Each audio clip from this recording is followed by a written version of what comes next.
Question अच्छे जे कि त्रिभुज एबीसी बाहुत्रयर दैर्घ्य 12 सेमी 5 सेमी और 13 सेमी क्वेश्चन मागिଛି जे त्रिभुजर क्षेत्रफल केते त्रिभुज एबीसी बाहुत्रयर दैर्घ्य यथाक्रमे 12 सेमी 5 सेमी और 13 सेमी ता माने आमे जानू जे 5 रो स्क्वायर प्लस 12 रो स्क्वायर इज इक्वल्स टू 13 रो स्क्वायर पिथागोरस त्रय अनुसार एया हबो ता माने एथरो आमे जानले जे हे गोटे समकोण त्रिभुज तार समकोण त्रिभुजर क्षेत्रफल सूत्र कोन ना हाफ इंटू समकोण संलग्न बाहु द्वयर गुणफल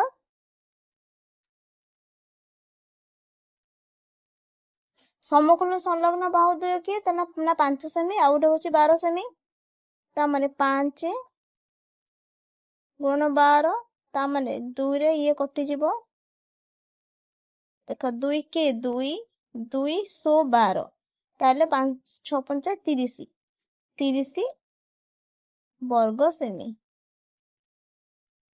तापर आसे 2 नंबर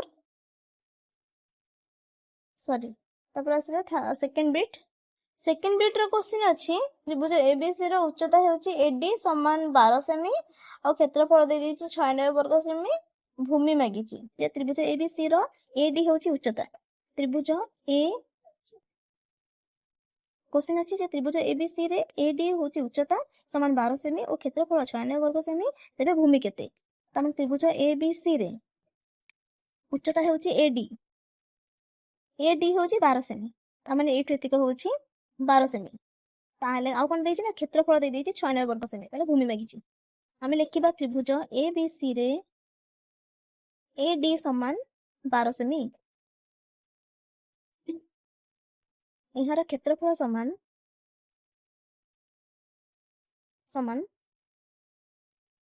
हाफ इंटू भूमि इंटू उच्चता किंतु प्रश्न अनुसार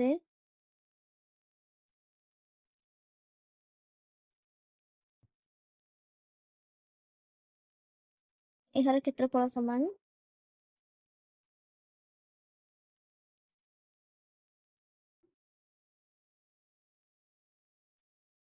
किंतु प्रश्न अनुसार एहार क्षेत्रफल समान 96 वर्ग सेमी दैट इंप्लाइज हाफ इंटू भूमि इंटू उच्चता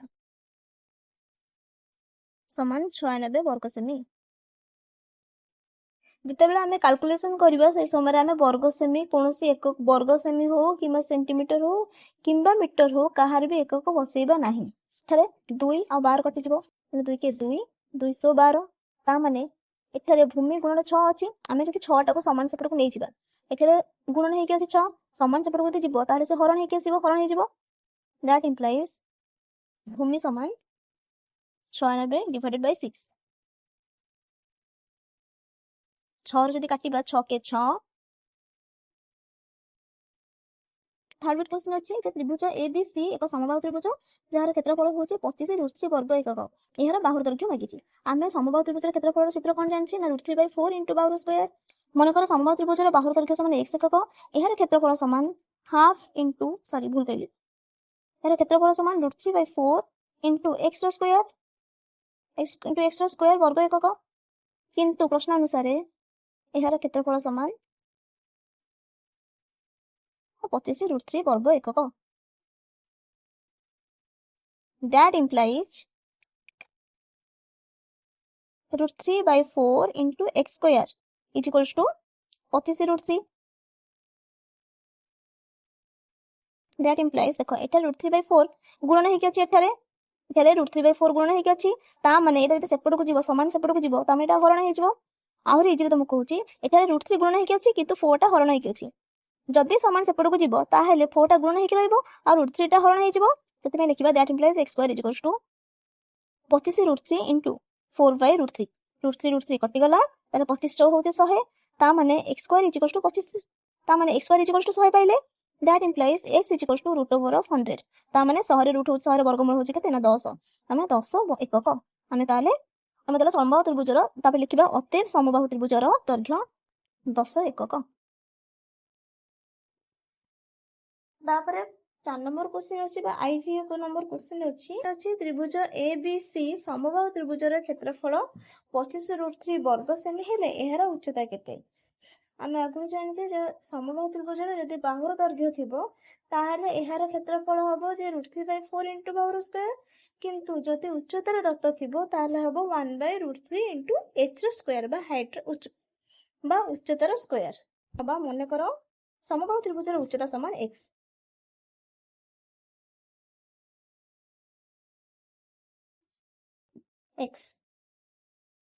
ଉଚ୍ଚତା ସମାନ x ସେମି। ସେମି କାହିଁକି ନିଆଗଲା? କାହିଁକି ନା କ୍ଷେତ୍ରଫଳ 25√3 ସେମି ଅଛି, ସେଥିପାଇଁ ଆମେ ସେମି ନେଲେ। ମନେକର ସମବାହୁ ତ୍ରିଭୁଜର ଉଚ୍ଚତା ସମାନ x ସେମି, କ୍ଷେତ୍ରଫଳ ହେବ ସମାନ ଏହାର କ୍ଷେତ୍ରଫଳ ସମାନ 1/√3 ଇଣ୍ଟୁ x ର ସ୍କୋୟାର। କିନ୍ତୁ ପ୍ରଶ୍ନ ଅନୁସାରେ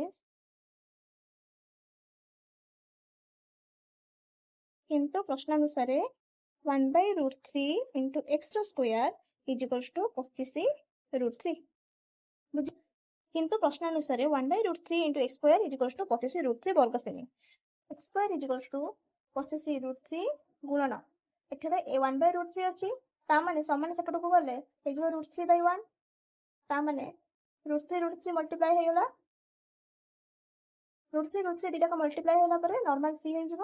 √3 ଇଣ୍ଟୁ √3 ହେଇଯିବ 3, 25 ଗୁଣନ 3 ତା ମାନେ ହେଲା 75 ସେମି। x square is equals to that implies x square is equals to 75 ସେମି। ତାହେଲେ x ସମାନ √75 ସେମି, ତା ମାନେ x square is equals to √75। ଆଚ୍ଛା 75 ର ବର୍ଗମୂଳ ଆମେ କେମିତି ବାହାର କରିବା? ନା 75 କୁ ଆମେ ଭାଙ୍ଗିବା।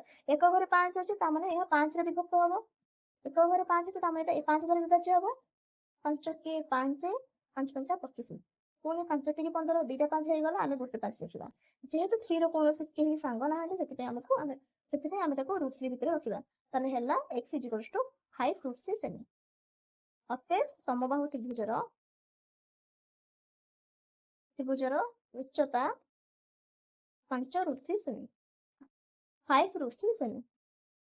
ତାପରେ ଅଛି ଭି ନମ୍ବର, ଯେ ABC ସମବାହୁ ତ୍ରିଭୁଜର କୌଣସି ଏକ ଅନ୍ତସ୍ଥ ବିନ୍ଦୁରୁ ବାହୁମାନଙ୍କ ପ୍ରତି ଅଙ୍କିତ ଲମ୍ବର ଦୈର୍ଘ୍ୟ 3 ସେମି, 4 ସେମି ଓ 5 ସେମି ହେଲେ ତ୍ରିଭୁଜର ଉଚ୍ଚତା କେତେ? ଏଟା ସବୁଠୁ ସହଜିଆ, ତେବେ ଡାଇରେକ୍ଟ ଲେଖିବା ତ୍ରିଭୁଜର ଉଚ୍ଚତା ସମାନ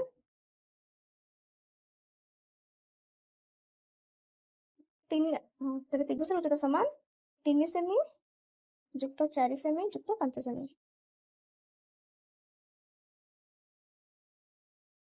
ହେଲା 12 ସେମି। ତ୍ରିଭୁଜର ଉଚ୍ଚତା ହେଉଛି 12 ସେମି। ତାପରେ 2 ନମ୍ବର କ୍ୱେଶ୍ଚନ ଅଛି, ଗୋଟେ ଆୟତକ୍ଷେତ୍ରର ଗୋଟିଏ ସରଳରେଖା ଅଙ୍କନ କରିବାରୁ ଏହା 2 ଗୋଟି ବର୍ଗକ୍ଷେତ୍ରରେ ପରିଣତ ହେଲା। ତାହେଲେ ଆମେ ଗୋଟେ ଆୟତକ୍ଷେତ୍ର କରିବା। ପ୍ରଶ୍ନରେ ଅଛି ଗୋଟେ ଆୟତକ୍ଷେତ୍ରରେ ଯଦି ଆମେ ଗୋଟେ ସରଳରେଖା ଅଙ୍କନ କରିବା ତାହା 2ଟି ବର୍ଗକ୍ଷେତ୍ରରେ ପରିଣତ ହେଉଛି। ତାମାନେ ଏଠାରେ ଯଦି ଆମେ ଗୋଟେ ସରଳରେଖା ଟାଣିବା ତାହେଲେ 2ଟି ବର୍ଗକ୍ଷେତ୍ର ଉତ୍ପନ୍ନ ହେଲା। ଯଦି ଆମେ ଏଠି ଗୋଟେ ସରଳରେଖା ଟାଣିବା ତାହେଲେ 2ଟି ବର୍ଗକ୍ଷେତ୍ରରେ ପରିଣତ ହେଲା। ତାପରେ ପ୍ରଶ୍ନ ମାଗିଛି ଯେ କି ଆୟତକ୍ଷେତ୍ରର 2 ସନ୍ନିହିତ ବାହୁମାନଙ୍କର ଅନୁପାତ କେତେ?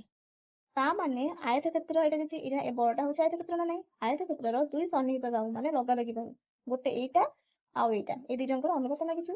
ଏଇ 2ଟି କିମ୍ବା ଏଇ 2ଟି, ସେ ପ୍ରଶ୍ନରେ ମାଗିଛି 2ଟି ସନ୍ନିହିତ ବାହୁର ଅନୁପାତ, ତା ମାନେ ଲଗାଲଗି ବାହୁର ଅନୁପାତ ମାଗିଛି।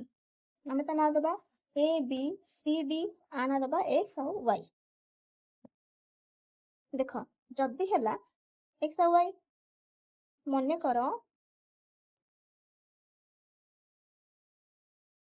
AD ସମାନ x ଏକକ, ମନେକର AD ସମାନ x ଏକକ। ଯଦି AD ଟା x ହେଲା, ଯେହେତୁ ଏଟା ବର୍ଗଚିତ୍ର ସେଥିପାଇଁ ଏଇଟା ମଧ୍ୟ x ହେବ, ତା ମାନେ xy is equals to x ଏକକ। ଏଇଟା ମଧ୍ୟ x ହେବ, ax ସମାନ x ଏକକ। ଏଇଟା ଯଦି x ହେଲା, ଏଇଟା ମଧ୍ୟ x ହଉଛି, କାହିଁକି ନା ବର୍ଗକ୍ଷେତ୍ର ଦିଟା ବର୍ଗକ୍ଷେତ୍ର ପରିଣତ ହଉଛି। ଏଇଟା ଦେଖ ଏଇଟା ହଉଛି x, ତା ମାନେ ଏଇଟା ମଧ୍ୟ x ହବ, ତାର ଅନ୍ୟ ବାହୁଟି ମଧ୍ୟ x ହବ, ଏଇଟା ବି x ହବ, ଏଇଟା ବି x ହବ, କାହିଁକି ନା ବର୍ଗଚିତ୍ର ସବୁ ବାହୁ ସମାନ ହବ।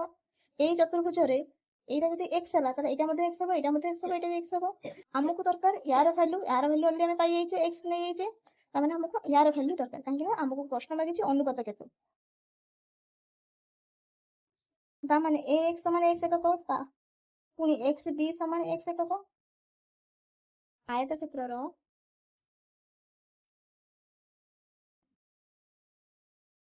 ଦୈର୍ଘ୍ୟ ବିଭକ୍ତକ ପ୍ରସ୍ଥ ସମାନ AB ବାଇ AD। ଦୈର୍ଘ୍ୟ ବିଭକ୍ତକ ପ୍ରସ୍ଥ, ତାମାନେ AB ବାଇ AD ଦୈର୍ଘ୍ୟ ହେଉଛି କ'ଣ ନା ax ପ୍ଲସ୍ xb, ତାହେଲେ ax ପ୍ଲସ୍ xb ହେଉଛି x plus x Bai ad ହେଉଛି x, ଦ୍ୟାଟ୍ ଇନ୍ ତା ମାନେ ସମାନ 2x ବାଇ x, x ଯଦି କଟିଗଲା ତାହେଲେ ହବ 2 ବାଇ 1, ତଳେ କିଛି ନାହିଁ ମାନେ 1 ଅଛି, ତା ମାନେ 2:1 ହେବ। ଗୋଟେ ଆୟତକ୍ଷେତ୍ରର ଦୈର୍ଘ୍ୟ ଓ ପ୍ରସ୍ଥକୁ 3 ଗୁଣ କଲେ ଲବ୍ଧ ଆୟତକ୍ଷେତ୍ରର କ୍ଷେତ୍ରଫଳ ଦତ୍ତ ଆୟତକ୍ଷେତ୍ରର କ୍ଷେତ୍ରଫଳ କେତେ ଗୁଣ ହେବ? ମନେକର ଆୟତକ୍ଷେତ୍ରର ଦୈର୍ଘ୍ୟ ସମାନ x ଏକକ ଆଉ ପ୍ରସ୍ଥକୁ ଆମେ ନେଇଯିବା ଯେ y ଏକକ। ତାର କ୍ଷେତ୍ରଫଳ ହବ, କ୍ଷେତ୍ରଫଳ ସମାନ x ଗୁଣନ y ବର୍ଗ ଏକକ। ଏହାର ଦୈର୍ଘ୍ୟ ଓ ପ୍ରସ୍ଥକୁ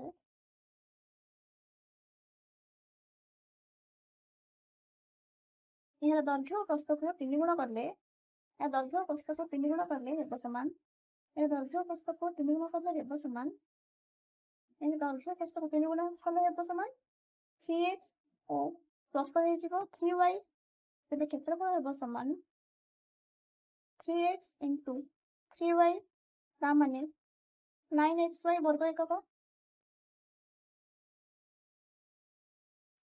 ତାହେଲେ ପ୍ରଶ୍ନ ଲାଗିଛି ଯେ ଦତ୍ତ କ୍ଷେତ୍ରଫଳ ମୂଳ କ୍ଷେତ୍ରଫଳର କେତେ ଗୁଣ ହେବ? ପ୍ରଶ୍ନ ଲାଗିଛି ଯେ ଲବ୍ଧ ଆୟତକ୍ଷେତ୍ରର କ୍ଷେତ୍ରଫଳ ଦତ୍ତ ଆୟତକ୍ଷେତ୍ରର କ୍ଷେତ୍ରଫଳର କେତେ ଗୁଣ ହେବ?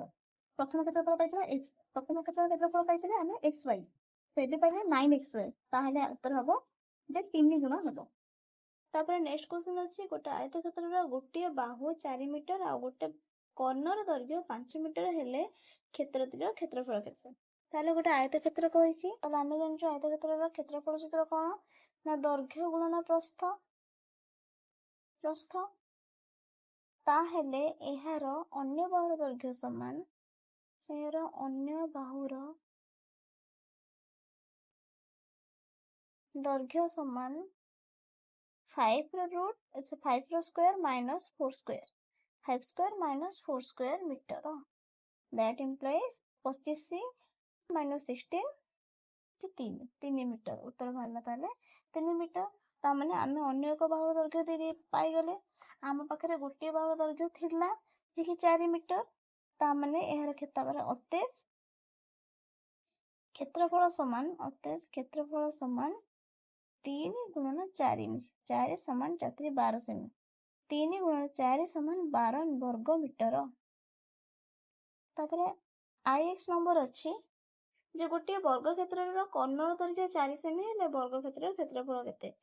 ତାହେଲେ ସୂତ୍ର ଅଛି ଯେ ଗୋଟେ ବର୍ଗକ୍ଷେତ୍ରର କ୍ଷେତ୍ରଫଳ, ତାହେଲେ ଗୋଟେ ବର୍ଗକ୍ଷେତ୍ରର କ୍ଷେତ୍ରଫଳ ସୂତ୍ର ହେଉଛି ବାହୁର ସ୍କୋୟାର, ଯଦି କର୍ଣ୍ଣର ଦୈର୍ଘ୍ୟ ଦେଇଥିବ ତାହେଲେ ଏହାର କ୍ଷେତ୍ରଫଳ ସୂତ୍ର ହେବ ହାଫ୍ ଗୁଣନ କର୍ଣ୍ଣର ସ୍କୋୟାର। ବର୍ଗକ୍ଷେତ୍ରର କ୍ଷେତ୍ରଫଳ ସମାନ, ଯଦି ବର୍ଗକ୍ଷେତ୍ରର କ୍ଷେତ୍ରଫଳ ସମାନ, ତେବେ ବର୍ଗକ୍ଷେତ୍ରର କ୍ଷେତ୍ରଫଳ ସମାନ ହାଫ୍ ଗୁଣନ କର୍ଣ୍ଣର ସ୍କୋୟାର।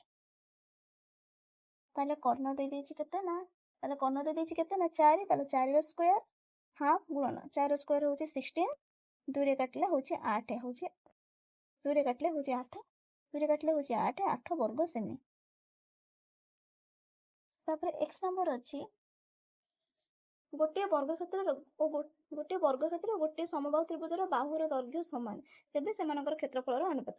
ତାମାନେ ଏଥିରୁ ଆମେ କ'ଣ ବାହାର କରିବା ନା ବର୍ଗକ୍ଷେତ୍ରର କ୍ଷେତ୍ରଫଳ ବାହାର କରିବା, ତାପରେ ସମବାହୁ ତ୍ରିଭୁଜର କ୍ଷେତ୍ରଫଳ ବାହାର କରିବା, ତାପରେ ଦୁଇ ଜଣଙ୍କୁ ଡିଭାଇଡ୍ କରିଦେଲେ ଏହାର ଅନୁପାତ ଆମେ ପାଇଯିବା।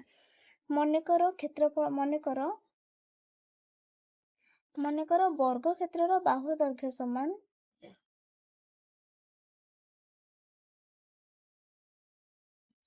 a, ମନେକର ବର୍ଗକ୍ଷେତ୍ରର ବାହୁର ଦୈର୍ଘ୍ୟ ସମାନ a, ତେବେ ଏହାର କ୍ଷେତ୍ରଫଳ ସମାନ ସମବାହୁ ତ୍ରିଭୁଜର ବାହୁର ଦୈର୍ଘ୍ୟ ସମାନ a ଏକକ, ତେବେ ଏହାର କ୍ଷେତ୍ରଫଳ କେତେ ହେବ? √3/4 into a ର ସ୍କୋୟାର, ତେବେ ସେମାନଙ୍କ କ୍ଷେତ୍ରଫଳର ଅନୁପାତ ସମାନ, ଅତଏବ ସେମାନଙ୍କର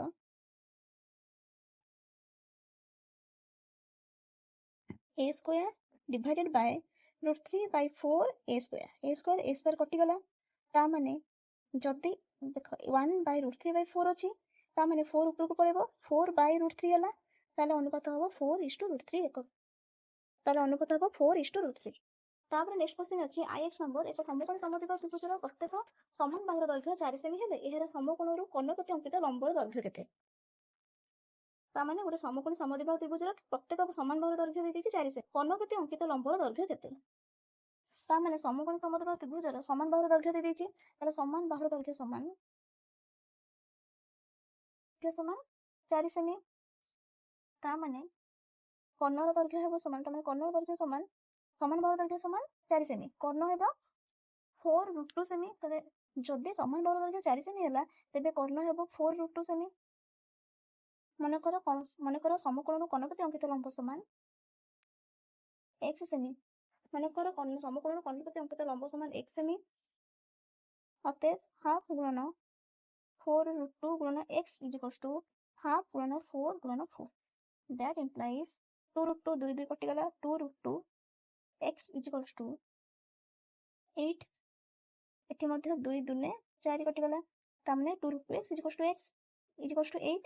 That implies x = 8 into, that implies 8 = 8/√2 କଟିଗଲା, ହେଲା 4 4√2 ସମାନ 2√2 ସେମି। ତ 2 ନମ୍ବର ଫାର୍ଷ୍ଟ क्वेश्चन ଅଛି ABCD ଏକ ଆୟତକ୍ଷେତ୍ରରେ BC - AB ହେଉଛି 20 ମିଟର। ତାମାନେ क्वेश्चन ଦେଇଛି ABCD ହେଉଛି ଗୋଟେ ଆୟତଚିତ୍ର, ନାଁ ଦେବା ABCD। ABCD ଆୟତଚିତ୍ରରେ BC - AB ସମାନ 20 ମିଟର। ତାହେଲେ ଲେଖିବା BC - AB 20 metre. BC - AB ସମାନ 20 ମିଟର। ଆଉ ଦେଇଛି AB/BC ହେଉଛି 4:5। क्वेश्चन ମାଗିଛି ଯେ କି ABCD ର ପରିସୀମା କେତେ? ଆମେ ପରିସୀମା ପାଇବା ପାଇଁ, ଆୟତକ୍ଷେତ୍ରର ପରିସୀମା ପାଇବା ପାଇଁ କ'ଣ ଦରକାର ନା ଦୈର୍ଘ୍ୟ ଓ ପ୍ରସ୍ଥ ଦରକାର। କାହିଁକିନା ଆୟତକ୍ଷେତ୍ରର ପରିସୀମାର ସୂତ୍ର ହେଉଛି 2 ଗୁଣ ଦୈର୍ଘ୍ୟ ଯୁକ୍ତ ପ୍ରସ୍ଥ। ତାହେଲେ ଆମକୁ AB ଆଉ BC ର ବାହୁ ମିଳିଗଲେ ଆମେ ଆୟତଚିତ୍ରର ପରିସୀମା ବାହାର କରିପାରିବା। ସେ ବାହୁକୁ ଆମେ କେମିତି ପାଇବା? ମନେକର AB ସମାନ 4x, BC ସମାନ 5x। ଆମ ପାଖରେ ଅଲରେଡି क्वेश्चन ଦେଇଛି ଯେ BC - AB ହେଉଛି 20 ମିଟର। ଲେଖିବା ପ୍ରଶ୍ନାନୁସାରେ BC - AB = 20 ମିଟର।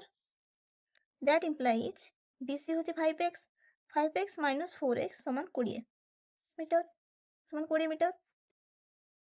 ତାମାନେ x = 20 ମିଟର ଆମେ ପାଇଗଲେ। ଯଦି x 20 ମିଟର ହେଲା ତାହେଲେ AB ସମାନ 4x ଆମେ ନେଇଥିଲେ, ତାମାନେ 4 ଗୁଣନ x ହେଉଛି 20 ମିଟର, ହେଉଛି 80 ମିଟର। ତାପରେ BC କେତେ ନେବା? ତ ସେମିତି BC ବାହାର କରିବା। BC ହେଉଛି 5x, ତାମାନେ 5 ଗୁଣନ 20 ହେଲା 100 ମିଟର। AB ଆଉ BC ଆମେ ପାଇଗଲେ। ଆମକୁ ପ୍ରଶ୍ନରେ ପରିସୀମା ମାଗିଛି, ପରିସୀମାର ସୂତ୍ର ହେଉଛି 2 ଗୁଣ ଦୈର୍ଘ୍ୟ ଯୁକ୍ତ ପ୍ରସ୍ଥ। ଲେଖିବା ଏହାର ପରିସୀମା ସମାନ 2 ଗୁଣନ ଦୈର୍ଘ୍ୟ ଯୁକ୍ତ ପ୍ରସ୍ଥ।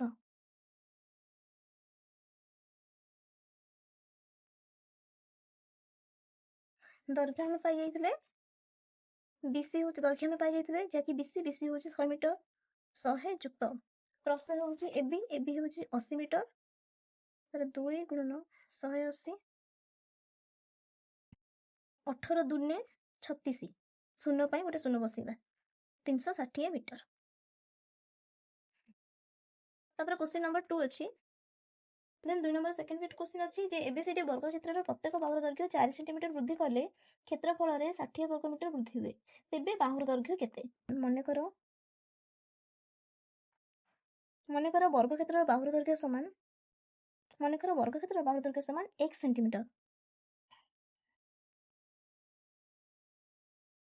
ପ୍ରଶ୍ନାନୁସାରେ ଏହାର କ୍ଷେତ୍ରଫଳ ସମାନ x² ହେବ, କାହିଁକିନା ବର୍ଗକ୍ଷେତ୍ରର ବାହୁର ଏହାର କ୍ଷେତ୍ରଫଳ ସମାନ x² ବର୍ଗ ସେମି। ଏହାର କ୍ଷେତ୍ରଫଳ ସମାନ x² ବର୍ଗ ସେମି ହେବ, କାହିଁକିନା ବର୍ଗକ୍ଷେତ୍ରର କ୍ଷେତ୍ରଫଳ ସୂତ୍ର ହେଉଛି ବାହୁ ଗୁଣନ ବାହୁ। ତାମାନେ ଯଦି ଆମେ ବାହୁ ନେବା x, ତାମାନେ x ଗୁଣନ x ଯେ x² ହେବ। ତାପରେ ଲେଖିବା ପ୍ରତ୍ୟେକ ବାହୁର ଦୈର୍ଘ୍ୟ 4 ସେଣ୍ଟିମିଟର ବୃଦ୍ଧି କଲେ ବାହୁ ହେବ ସମାନ x + 4 ସେମି। ତେବେ ନୂଆ କ୍ଷେତ୍ରଫଳ ହେବ କ'ଣ? ତାହେଲେ ତେବେ କ୍ଷେତ୍ରଫଳ ହେବ ସମାନ x ପ୍ଲସ୍ 4 ର ସ୍କୋୟାର। ଅତଏବ x ପ୍ଲସ୍ 4 ର whole square minus x square is equals to 60। କାହିଁକି ହେଲା ନା ପ୍ରଶ୍ନରେ ଦେଇଛି ଯେ ପ୍ରତ୍ୟେକ ବାହୁର ଦୈର୍ଘ୍ୟ ଯଦି ଆମେ 4 ସେଣ୍ଟିମିଟର ବଢ଼େଇବା ତାହେଲେ କ୍ଷେତ୍ରଫଳରେ 60 ସେଣ୍ଟିମିଟର ବୃଦ୍ଧି ହେଉଛି। ତା ମାନେ ପୁରୁଣା ଚତୁର୍ଭୁଜର କ୍ଷେତ୍ରଫଳ ନୂଆ ଚତୁର୍ଭୁଜର କ୍ଷେତ୍ରଫଳରୁ ଆମେ ପୁରୁଣା ଚତୁର୍ଭୁଜର କ୍ଷେତ୍ରଫଳକୁ ଯଦି ବିয়োଗ କରିବା ତାହେଲେ 60 ହେବ। ଯଦି ତୁମମାନଙ୍କ ଭିତରୁ କିଏ ନ ବୁଝିପାରୁଛ ତାହେଲେ ମୋତେ କମେଣ୍ଟ ସେକ୍ସନରେ କହିବ। x ପ୍ଲସ୍ 4 ର whole square that implies x plus 4 whole square ଅଛି ତାକୁ ଆମେ ଖୋଲିକି ଲେଖିବା x square plus 8x କେମିତି ହେଲା କାହିଁକି ନା a plus b ର whole square ସୂତ୍ର ଆମେ ଜାଣିଛେ a plus b ର whole square ହେଉଛି a square plus 2ab plus b square। ସେଥିପାଇଁ a ହେଉଛି x square 2ab 2 ଗୁଣନ x ଗୁଣନ 4 ତାମାନେ 2 8 4 2 8 ହେଉଛି 8x plus b square ତାମାନେ 4 square ହେଉଛି 16 minus x square is equals to 60। एठारे plus x square minus x square कटिଯିବ ता माने रहिला 8 that implies 8x is equals to 60 minus 16 ता माने 8x is equals to 44 ता माने x होची 44 divided by 8 ता माने x होची 44 divided by 8 आंसर हबो 5.5 ता माने हमें x रो that implies x is equals to 5.5 centimetre. अतएव वर्ग क्षेत्रर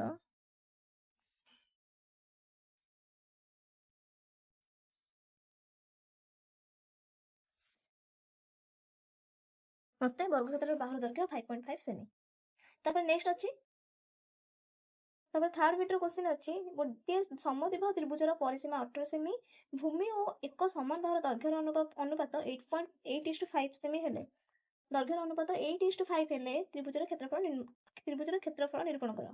त्रिभुजर क्षेत्रफल मागिछि समद्विबाहु त्रिभुजर क्षेत्रफल सूत्र कोन ना हाफ इनटू भूमि इनटू उच्चता ताहेले समद्विबाहु त्रिभुजर क्षेत्रफल होछि आमे जानि हाफ इनटू भूमि इनटू उच्चता।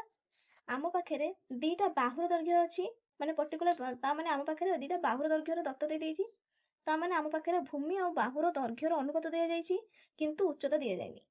समकोणी समद्विबाहु त्रिभुजर क्षेत्रफल सूत्र होछि हाफ इनटू भूमि इनटू उच्चता। आम पाखे भूमिर दत्त अछि किंतु ताले आम पाखे भूमि और बाहुर अनुपात अछि ताने आम पाखे भूमि और बाहुर दैर्घ्यर अनुपात अछि किंतु आम पाखे उच्चतार वैल्यू नहीं ताले आम फास्ट उच्चता बाहर करिबा।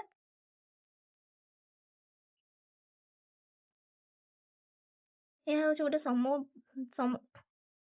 एटा हूँ समद्विबाहु त्रिभुज ता माने से दे देछि यह ताले बहिरे कोन बहिरे प्रश्न देछि गोटे समद्विबाहु त्रिभुजर एटा हूँ ABC हूँ गोटे समद्विबाहु त्रिभुज यार परिसीमा अछि 18 सेमी परिसीमा दे देछि 18 सेमी आ भूमि आ समान बाहुर दैर्घ्य हूँ 8:5 भूमि इष्टु समान बाहुर दैर्घ्य भूमि इष्टु समान बाहुर दैर्घ्य हूँ 8:5 ता माने आमे नबा मने करो भूमि समान 8x और समान बाहु समान 5x। प्रश्न में मागिछि जे कि समद्विबाहु त्रिभुजर क्षेत्रफल सूत्र होछि हाफ इनटू भूमि इनटू उच्चता। आम पाखरे भूमिर ताले आम पाखु ताले प्रश्न रे भूमि और समान बाहुर दैर्घ्यर अनुपात देइछि आ उच्चता देइ नै ताले प्रथमे हम उच्चता पाइबा मने करे AD होछि उच्चता लिखिबा मने करे AD होछि उच्चता समान बाहुर दैर्घ्य होछि 5x ता माने AB 5x अब AC मते 5x काने समद्विबाहु त्रिभुज अब BC होछि 8x BC जदि 8x हला ताले BD होछि 4x ये मते 4x हबो AB समान AC समान 5x सेमी सेमति BD समान DC समान 4x सेमी सेमति BD समान DC समान 4x सेमी।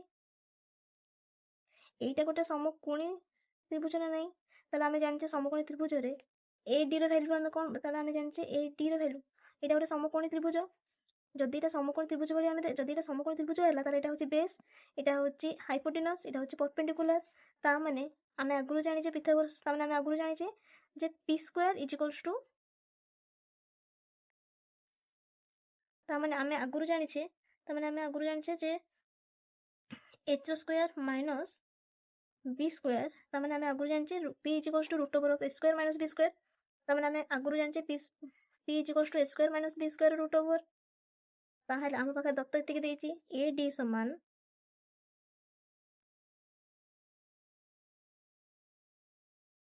ए बी रो स्क्वायर माइनस बी डी रो स्क्वायर